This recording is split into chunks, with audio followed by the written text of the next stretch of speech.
చాలా చాలా wonderful experience. ఎందుకంటే అప్పుడు ఎప్పుడో మేము ఆదిత్య 360 చేసినప్పుడు ఒక టైప్ ఆఫ్ టెక్నికల్ ఎక్సలెన్స్ చేసాం.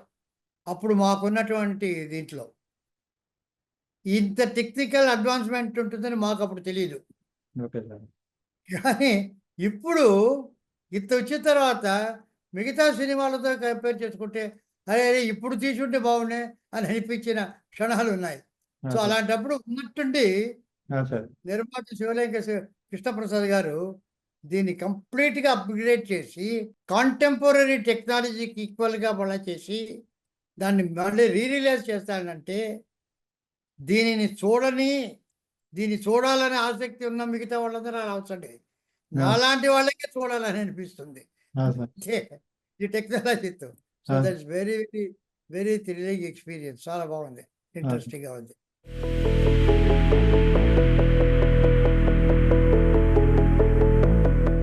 ఇది యాక్చువల్లీ చాలామంది నాకు back to the future inspiration అని అంటారు. అది కాదు. ఎందుకంటే బ్యాక్ టు ద ఫ్యూచర్ నిన్న వచ్చిన స్పిల్బర్గ్ తీసింది. నేను కాలేజ్ డేస్లో హెచ్జి వెల్స్ టైమ్ మెషిన్ చదివాను. Okay sir. టైమ్ మెషిన్ చదివానే ఒక కాలంలో అది వేరే కథ, కానీ time travel science fiction. So ఆ సైన్స్ ఫిక్షన్ కథను తీసినప్పుడు అక్కడ మా కాలేజ్ మేట్స్ అంతా కూడా దాన్ని గురించి డిస్కస్ చేయడం ఇవన్నీ జరిగింది. సో అప్పుడు ఏమైందంటే ఇది ఒక విజువల్ ఫీల్గా అనేది బ్లాక్ అండ్ వైట్లో టైం మెషిన్ సినిమాలు హాలీవుడ్లో చాలా వచ్చాయి అంతకుముందు టైం ట్రావెల్. యాక్చువల్గా డైరెక్టర్ అయిన తర్వాత ఇది ఒక సబ్జెక్టుగా తీస్తే బాగుంటుంది అని అనుకొని దానికి కొన్ని ఒక లైన్ ఆర్డర్ అది చేసి రఫ్గా పెట్టుకున్నాను నేను. కంప్లీట్గా పెట్టుకుని ఇది ఎట్లా చేద్దాం, ఎవరితో చేద్దాం అనుకుంటున్న సమయంలో బెంగళూరులో ఎస్పి బాలసుబ్రహ్మణ్యంతో నేను ట్రావెల్ చేస్తుండడం జరిగింది. అది ఇది మాట్లాడుతూ నా దగ్గర ఒక సబ్జెక్ట్ ఉందని ఆయనతో చెప్తాం. ఆయన చాలా ఎక్సైట్ అయ్యాడు. అరే చాలా బాగుంది, ఇది తప్పకుండా మనం చేయాలన్నాడు ఆయన. సో యాక్చువల్గా అది కృష్ణప్రసాద్ గారు తెలుసో తెలీదో, ఆయన ఒక 2-3 పెద్ద పెద్ద ప్రొడ్యూసర్కి చెప్పాడు ఇది కథ. చెప్తే ఇదేదో ఫ్యాంటసీగా ఎలా ఉంది, ఇది వాళ్ళకి సైన్స్ ఫిక్షన్ అనే కాన్సెప్ట్ అర్థం కాలే.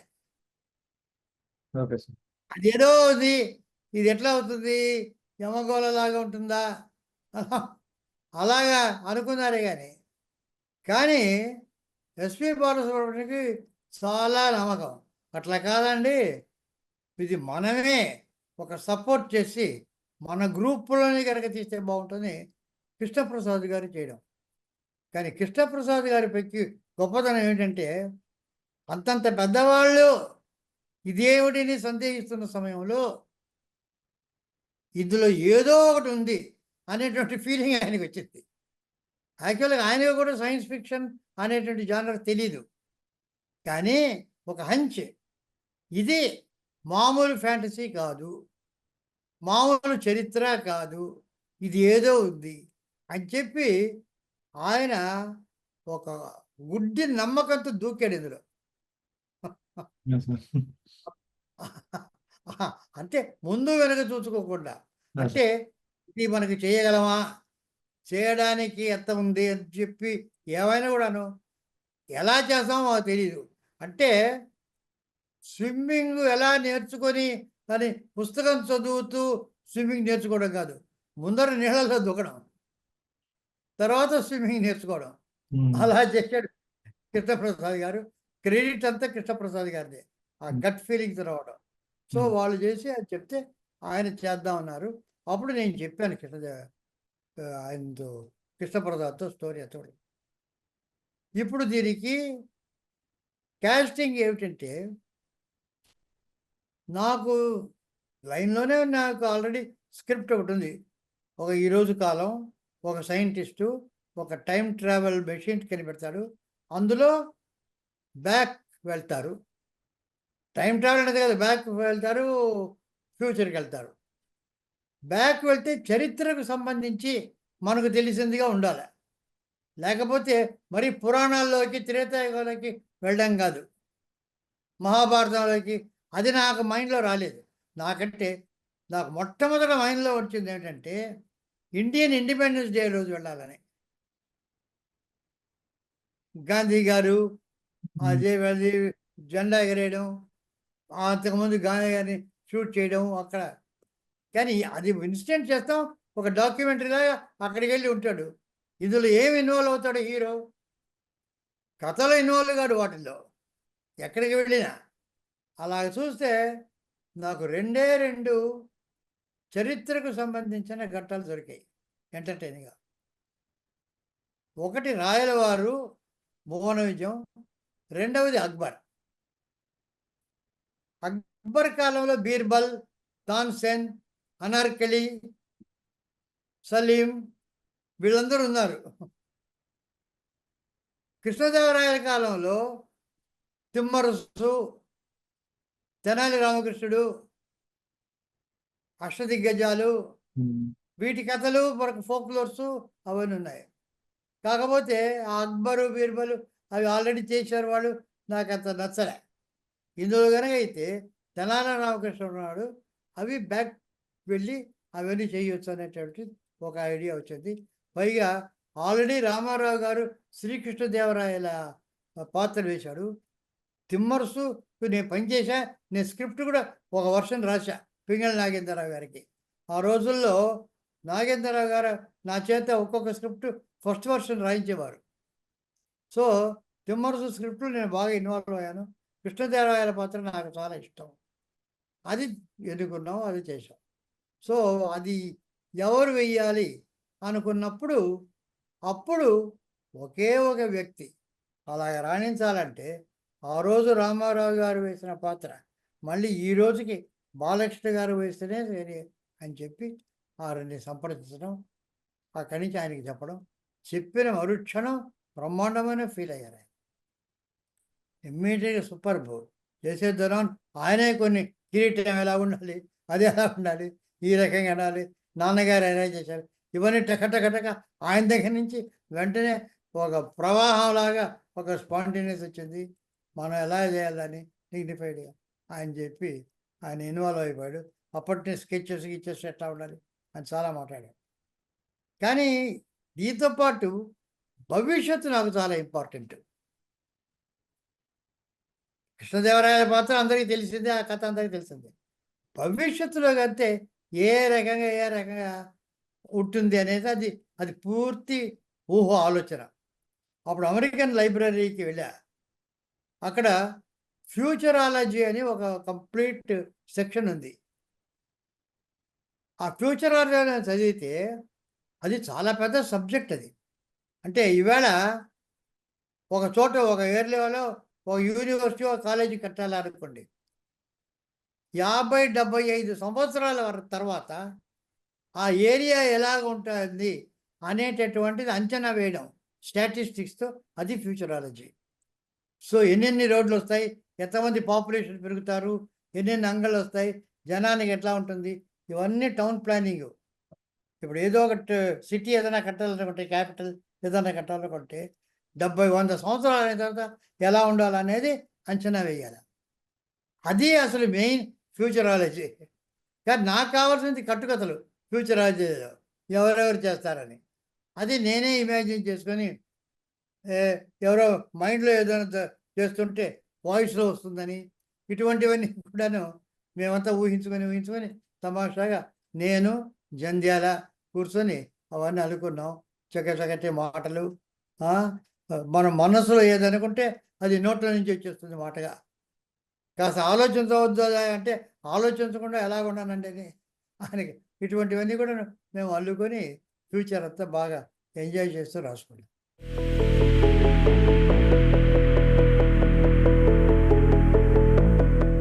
ఇది స్క్రిప్ట్, ఇది బేసిక్గా లైన్ అంతా అనుకున్నదే.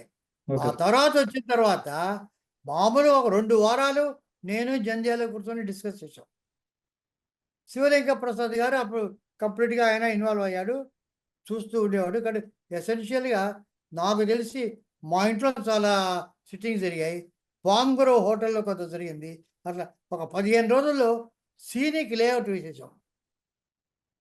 సీన్ 1, సీన్ 2, సీన్ 3, సీన్ 4 అది ఎట్లా వెళ్తాడు, ఏ రకంగా వెళ్తాడని చెప్పి వేసిన తర్వాత ఒక నెలన్నర రోజుల్లో ఆయన డైలాగ్స్ రాసేసాడు.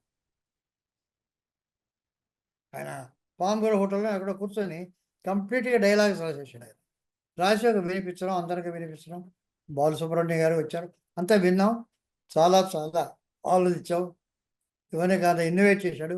తర్వాత ఒక ఎక్స్ట్రా కాంట్రిబ్యూట్ చేసాం. అంటే బ్యాక్ టు ద ఫ్యూచర్ ఎలా ఉన్నా వెనక్కి వెళ్తారు, ముందుకు వెళ్తారు, కనెక్షన్ లింక్ ఒకటి లేదే అనేటటువంటి స్క్రిప్ట్ చదివినప్పుడు వచ్చింది. ఇది స్క్రిప్ట్ చదివినప్పుడు కాదు, సీనిక్ కార్డు వేసినప్పుడు. అప్పుడు థాట్ ఏమిటంటే,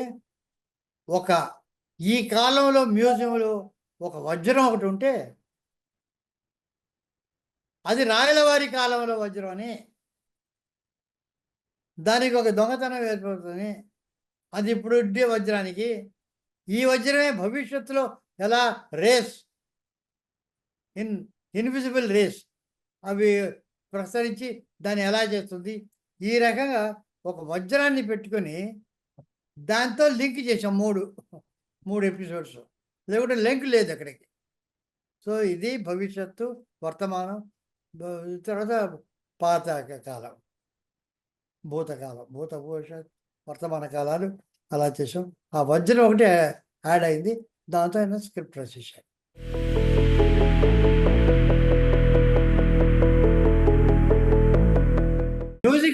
మ్యూజిక్ మొదటి నుంచి ఇళయరాజా గారు అనుకున్నది.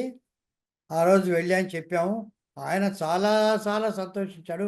ఆయన కూడా ఒక్కొక్కడు ఆ చివరి పాటలో బివి వేయాలి, ఇవన్నీ కూడా ఇన్వాల్వ్ అయ్యి చాలా అద్భుతంగా ఇన్వాల్వ్ అయ్యి చేశాడు. అసలు నాకు కొత్తగా ఉంది కథ, టైం మెషిన్, ట్రావెల్ ఇదంతా బాగుందని ఇళయరాజా.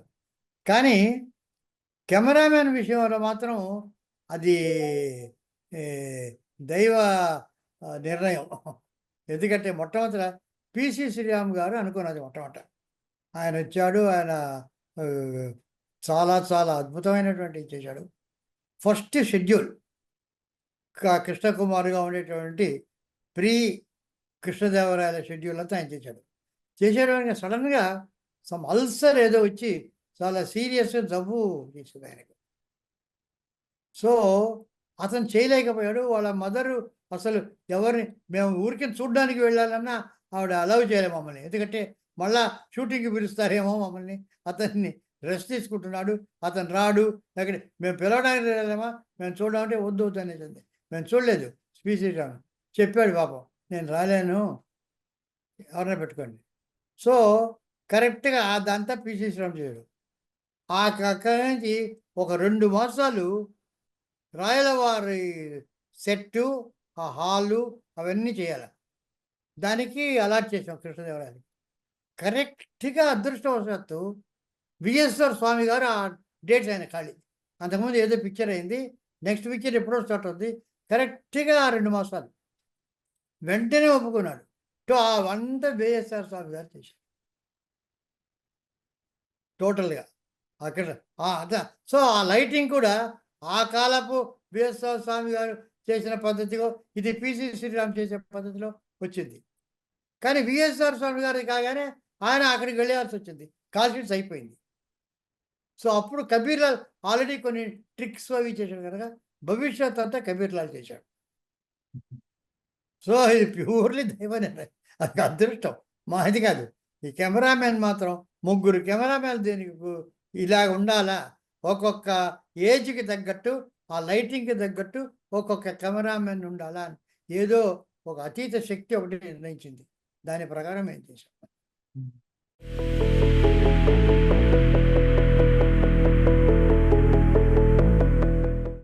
పేకెట్ గారు మొదటి నుంచి ఆర్ట్ డైరెక్టర్, ఎందుకంటే రాయలవారు ఆ సెట్టు అదంతా చేయడానికి. టైం మెషిన్ డిజైన్ చేయడానికి స్కెచెస్ వేసుకుందాం ముందర. నేనేమంటే రియల్ టైం మెషిన్, మామూలుగా ఒక డమ్మీ చేసేసి ఏదో చేయడం, ఆ రోజు ట్రిక్స్ లేవు, రియల్గా చేయాలని. మొక్కితే ఆ స్టెప్స్ అంతా రావాలా, లోపల గ్లాసు. అతను ముందర స్కెచెస్ వేసి, స్కెచెస్ మీద డిస్కస్ చేసి, తర్వాత చిన్న టైం మెషిన్ మోడల్ చేశారు అతను, గ్లాస్ అంతా పెట్టి. చిన్న సైజు చేసి దాంట్లో మార్పులు అక్కడే నొక్కితే అవన్నీ చేశాడు కష్టపడి చేసి అది దాని మీద డిస్కస్ తర్వాత సెట్లో పెద్ద సెట్ లోపల వెళ్ళేటట్టుగా కావాలన్నా నేను అలాగే చేశాడు. నొక్కితే అంత స్టెప్స్ వస్తుంది, లోపల వెళ్తాడు, కుర్చీలు, గ్లాసు, టీను అన్నది వీళ్ళందరూ రావడము. సో అదంతా టైం మెషిన్ తిరగడము, మోటార్ దానికి ఒక మెషిన్ పెట్టి అది తిరుగుతుంటే వాళ్ళందరూ బయటికి పడడం, స్మోక్ దానికంతా గ్యాస్ నుంచి స్మోక్ వెళ్ళడం, ఇవన్నీ కూడా అతను తయారు చేశాడు ఆన్ ద సెట్. అందుకని అంత రియల్గా ఉంటుంది. అవన్నీ గ్రాఫిక్స్ కావు. స్మోక్లో నుంచి గ్రాఫిక్స్లో వచ్చే వచ్చిన స్మోక్ కాదు, అది రియల్ స్మోక్. దగ్గ దగ్గ దగ్గ దగ్గ అని వస్తుంటే అది నిజంగా తిరుగుతుంటే అవన్నీ అది తిరుగుతున్నప్పుడు వాళ్ళు వెళ్తుంటే రియల్. అందుకని జనానికి అంత పర్సనల్ ఫీలింగ్. నేను ఎంత గ్రాఫిక్స్ చేసినా తెలిసిపోతుంటుంది ఇది గ్రాఫిక్స్ అని. ఆ రియల్ కనుక అంత ఆకట్టుకుంది జనాన్ని.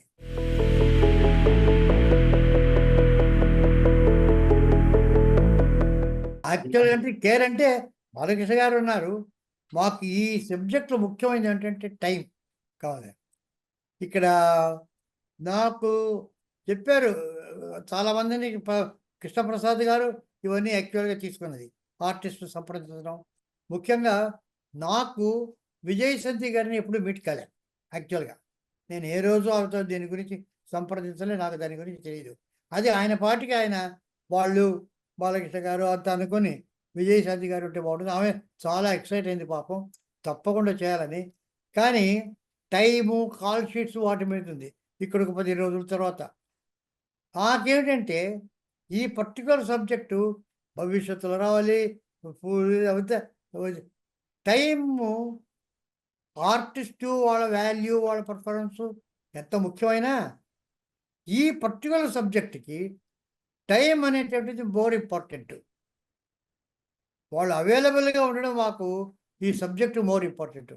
అందుకని ఎవరికన్నా చూద్దామంటే మరి కృష్ణప్రసాద్ గారు ఎలా చేశారో, నాకు మోహిని అనే అమ్మాయి ఎలా వచ్చిందంటే, నేను అప్పుడు మైకేల్ మదన కామరాజన్ చేస్తున్నాను, ఆ వర్క్లో ఉన్నాను. సో పంజు అరుణాచలం గారని ఆయన నాకు చాలా పరిచయం. ఒకరోజు మాట్లాడుతున్నాను ఆయనతో నేను. ఆయన గొప్ప నిర్మాత, పాటల రచయిత ఇవన్నీ కాకుండా ఒక చాలా ఫెనటిక్ రేస్ గోయర్ ఆల్సో. ఆయన ఎప్పుడు హార్స్ రేస్ పుస్తకం పట్టుకొని ఉంటాడు ఆయన. అది ఆయన ఒకరోజు నేను మాట్లాడుతూ మేము ఈ రకంగా వెతుకుతున్నాం అంటే ఆయన చెప్పాడు, ఆయన హార్స్ క్లబ్లో సెక్రటరీ ఒక అయినాడు. ఆయనకి నాకు బాగా పరిచయము. ఆయన కూతురు ఒక ఆమె ఉంది మోహిని అని, ఏదో ఒక పిక్చర్ చేసి తర్వాత ఎవరో చెప్పారు శ్రీరామ్, పిసి శ్రీరామ్ కూడా ఆమెకు ఏదో తెలుసు అని చెప్పారు, నాకు తెలియదు అది. ఈయన వెంటనే ఫోన్ చేసి అది అరేంజ్ చేస్తే వచ్చి చూసి సెట్కి వచ్చింది, టెస్ట్ చేసాం. మెయిన్ మాకేంటంటే అందంగా ఉంది, డ్యాన్స్ చేస్తుంది, అంతా చేస్తుంది, కొత్త ఏదో ఒక పిక్చర్లో చేసింది. కానీ availability through out the picture availability అది ముందర అడిగాం. నాకే అభ్యంతరం లేదు. She is excited. ఇటువంటి పిక్చర్ దొరకడం కష్టం, నేను తప్పకుండా చేస్తాను. ఆ అవైలబిలిటీ చాలా ఇంపార్టెంట్ అయింది. సో ఫ్యూచర్కి వెళ్ళినా, కృష్ణదేవరాయలకి వెళ్ళినా, ప్రజెంట్కి వెళ్ళినా త్రూ అవుట్ ఆమె ఉండింది. అది చాలా మాకు ఇంపార్టెంట్ అది. అందుకని ఆ మోహిని అవన్నీ బుక్ చేశాం.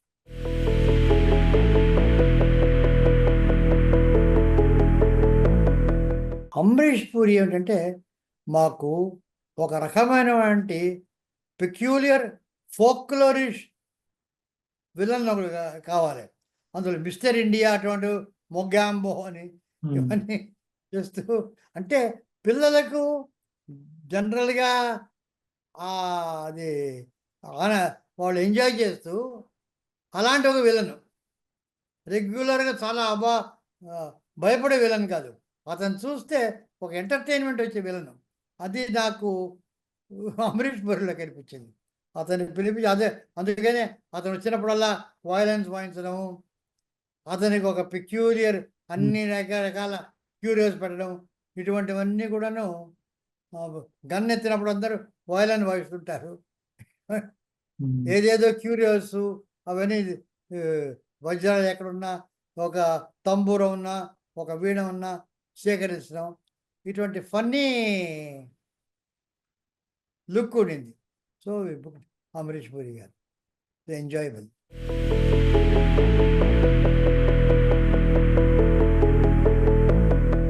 యాక్చువల్గా 110 రోజులు అవుతుంది అది. ఈ రోజు 110, ఇది ఇవాళ చేసే సినిమాలన్నీ 110 రోజులు అవుతుంది. ఏది ఏ మాయాబజార్ లాంటి డబుల్ వర్షన్ సినిమా అంతకన్నా తక్కువైంది. ఇదేమిటి ఒకే వాళ్ళు ఏమిటి కృష్ణుడు, రంగారావు, నాగేశ్వరరావు, సావిత్రి తప్ప అక్కడ వేరే బలరాముడు, ఇక్కడ వేరే రాముడు, అక్కడ వేరే ఛాయాదేవి, ఇక్కడ వేరే అంతవే డబుల్ వర్షన్. అక్కడ జమినీ గణేశను, ఇక్కడ నాగేశ్వరరావు గారు ఇంత ఉండి లెస్ డేస్లో చేశారు ప్లానింగ్ నీ కరెక్ట్గా గుణగులు అక్కడ ఉండాలి అంటే కరెక్ట్గా అది ప్లాన్ లేకుండా అక్కడ వచ్చి ఇక్కడ తీద్దాం అక్కడ తీద్దాం అన్ని యాంగిల్స్లో తీసి ఒక నిర్ణీతమైనది లేకుండా ఎడిటర్కి ఇచ్చి మళ్ళీ రీషూట్ చేసి it's not the way. It is I don't agree ఇన్ని రోజులు అవుతున్నాయంటే something wrong with the planning. పెద్ద పెద్ద చేయడం పక్కా ప్లానింగ్. ఇప్పుడు హాలీవుడ్ నాకు తెలిసినంత వరకు పెద్ద పెద్ద పిక్చర్స్ 2 సంవత్సరాలు 3 సంవత్సరాలు స్టోరీ బోర్డింగ్ కూడా ప్లానింగ్ తీసుకుంటారు. వచ్చేటప్పటికి అంతే లిమిటెడ్ టైం టక ఫినిష్ చేస్తారు. పెద్ద పెద్ద పిక్చర్స్ 8 వీక్స్లో చేశారు వరుసగా హాలీవుడ్లో. సో ఎవ్రీ షాట్ ప్రతిదీ డిజైన్ చేసి అందులో ఇవాళ కంప్యూటర్లోనే మీరు డిజైన్ చేయొచ్చు లైటింగ్ అంతా కూడాను అక్కడ చేసి షార్ట్స్ షూట్ అంటే అది వెళ్ళిపోయింది. అప్పటికి ఉన్నాయి చాలా రోజులు ప్లానింగ్ అన్ని సంవత్సరాలని తీసుకుంటారు వాళ్ళు. సో ప్లానింగ్ కనుక చేస్తే కరెక్ట్గా నిర్ణీతమైన రోజులు వస్తుందని నా నమ్మకం. అది ఐ కెనాట్ డినై దట్.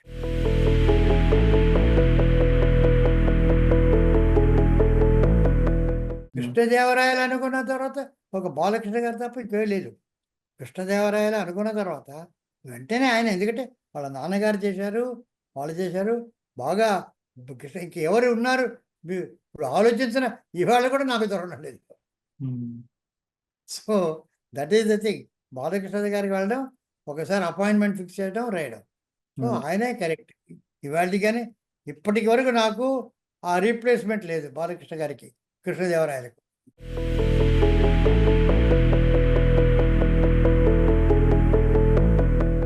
నా వరకు నేను ఆదిత్య నాకేంటంటే టైం మెషిన్ అంటే అనేది టైం థియరీ ఆఫ్ రిలేటివిటీ, లైట్తో సంబంధించిన ఆ లైట్ స్పీడ్ ఉంటుంది. ఆ లైట్ స్పీడ్కి సంబంధించింది టైం మెషిన్.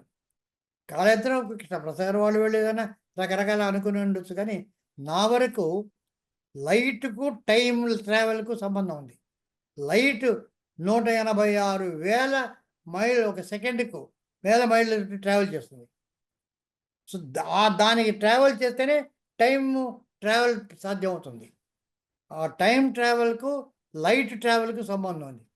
లైట్ అనగానే సూర్యుడు, అందుకని ఆదిత్య. సో ఆదిత్య అనేటటువంటిది స్టార్ట్ అవుతుంది టైం మెషిన్ కనుక నా వరకు.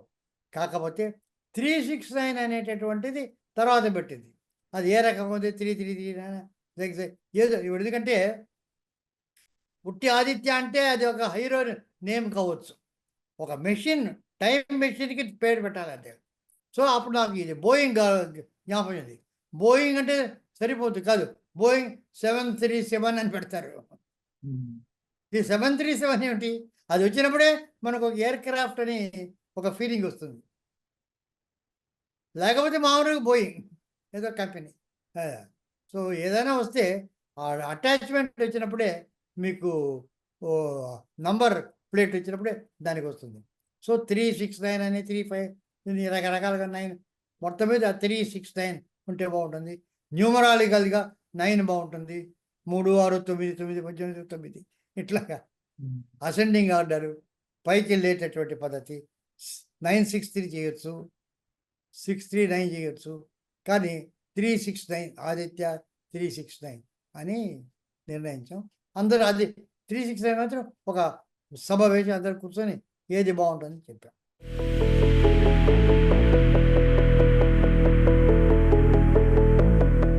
అంటే బాగా ఆడిందట. అవును.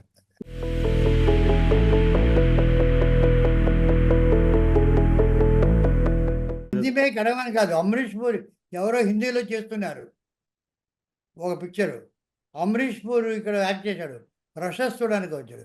వచ్చి ఆల్రెడీ వాళ్ళు స్టార్ట్ చేసి చేయబోతున్నారు. షూటింగ్ స్టార్ట్ చేశారు. వెళ్ళి మీరు చెయ్యకండి, అక్కడ ఒక సినిమా చేస్తున్నారు ఆదిత్య 369 అని, అది వచ్చి డబ్ చేస్తే మీ సినిమా ఎవరు చూడరు అని అడ్వైస్ కూడా చేయడం జరిగింది. కొత్తగా చేయడం కాదు, చేసేవాళ్ళని ఆపాడు అమరీష్ పూరి చేయనీయకుండా. ఎందుకంటే అక్కడ వస్తుంది. అదే సంగతి.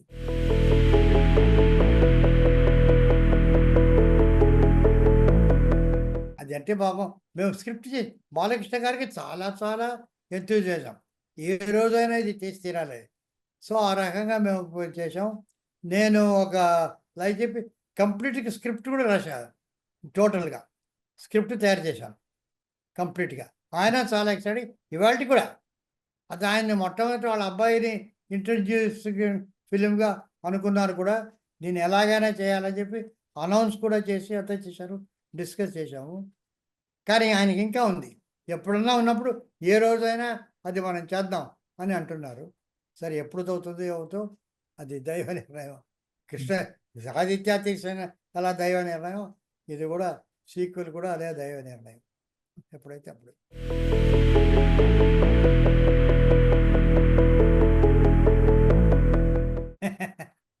ఇప్పుడు నాకు నిజంగా చెప్పాలంటే 93 ఏళ్ళు దాటి ఉన్న సమయంలో నేను జీవితంలో నేర్చుకున్నది ఏమిటంటే, మొన్నటి కన్నా నిన్న గొప్పది, నిన్నటి కన్నా ఇవాళ గొప్పది. పాత కాలంలో ఎంత బాగుండేది క్లాసిక్స్ నేను నమ్మను. ఆ రోజు అందరూ ఆ రోజు చాలా చాలా మంచిగా ఉన్నాయి, ఈరోజు మంచిగా ఉండేవి, ఈవిడంతా చాలా హాయిగా ఉండేది, ఏమి మ్యూజిక్, ఆ మ్యూజిక్ పడితే ఎవరు చూడరు. అవి బాగా లేదు అని కదా ముందుకు వెళ్తున్నాం అందరం. మనం ముందుకు వెళ్తున్నామంటే అది బాగా లేదు అని ఇవాళ కనుక ఎవరు చూడరు. అవి చూస్తారు, నాస్టాల్జీ అంటారు దాన్ని. ఆ నాస్టాల్జియాకి దానిలో చూస్తారు, కానీ చూడరు. ఇప్పుడు నాకేమిటంటే నిన్న మొన్న కన్నా ఇవాళ ఇప్పుడు మీతో మాట్లాడడం చాలా ఆనందంగా ఉంది. అంతకుముందు మార్నింగ్ చేసింది అంత పెద్ద ఆనందం లేదు. ఇప్పుడు నాకు ఆనందం. సో బ్యాక్ వెళ్ళడం అనేటటువంటిది ఆలోచన నాకు ఇష్టం లేదు, రాదు. ఒక్క సెకండ్ కూడా బ్యాక్ వెళ్ళలేను. ఎందుకంటే అవంతా పాత అయిపోయింది, మర్చిపోవాల్సింది. ఇప్పుడు లేవు. మనం ఏం చేయాలా, ఈ క్షణంలో మనం ఎలా మాట్లాడాలా, ఏం చేయాలా, ఏమేమి అడుగుతారో, ఏం చెప్పాలా అనే దాని మీద ఆనందం. ఇక నెక్స్ట్‌కి వెళ్ళొచ్చు, ఆలోచించవచ్చు నెక్స్ట్‌కి ఎలా ఉంటుందని. అది థ్రిల్లిపోతుంది నాకు. నెక్స్ట్‌కి పోతుంది అనేటటువంటిది నెక్స్ట్ వచ్చినప్పుడు ఆ థ్రిల్ అనుభవిద్దాం. ఇప్పటి నుంచే కాదు కాదు రేపు మనం వెళ్తే ఈ రకంగా హైదరాబాద్‌కి వెళ్తే ఇక్కడ ఎక్కడ ఉంటాం, ఏ రకంగా ఉంటాం, ఇవన్నీ ఆలోచనలొద్దు. నెక్స్ట్ సెకండ్ నుంచి ఆలోచన లేదు, ప్రీవియస్ సెకండ్ నుంచి అవి ఆలోచన లేదు. Live for the present and enjoy and experience the present. అది నా ఇప్పుడు 93 ఇయర్స్ నా ఫిలాసఫీ.